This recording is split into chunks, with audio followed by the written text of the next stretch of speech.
Once upon a time, in a small town, lived a curious boy named Max.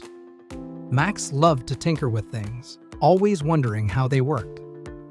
One sunny afternoon, while exploring the attic with his faithful dog, Spot, Max stumbled upon an old, dusty book titled Famous Inventors and Their Incredible Inventions. Max opened the book to a page about Thomas Edison. Wow, Edison invented the light bulb. Imagine living in a world without lights, Max said to Spot, who wagged his tail in agreement. Max flipped to another page and saw Alexander Graham Bell, the inventor of the telephone. Without Bell, we wouldn't be able to call Grandma and Grandpa, Max exclaimed excitedly. Inspired by the stories of these great inventors, Max decided he wanted to create something too.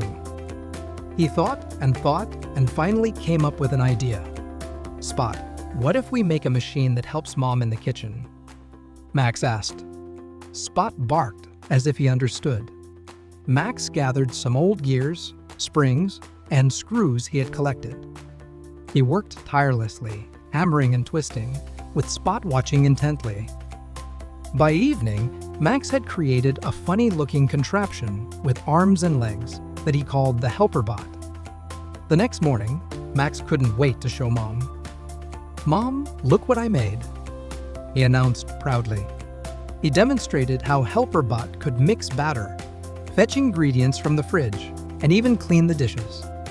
Mom was amazed. Max, this is wonderful. You're just like the inventors in your book. With a twinkle in his eye, Max realized that inventions were not just things from the past. They were creations made by curious minds like his own.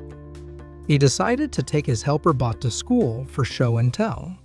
In class, Max explained how he was inspired by Edison and Bell.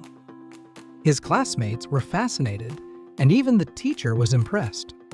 Max, how does Helper Bot work? One student asked. Max explained in simple terms how the gears turned and the springs moved the arms. It's like a puzzle, he said.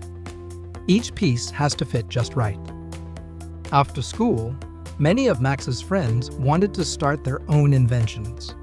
They formed an inventors club and met every week to share ideas and build things together. Some made new toys, while others created gadgets to help their families.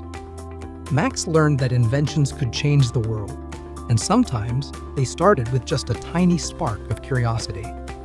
He knew that someday, any one of them could be the next great inventor, making life a little better for everyone. And it all began in a small attic with a dusty old book and a boy who dared to dream.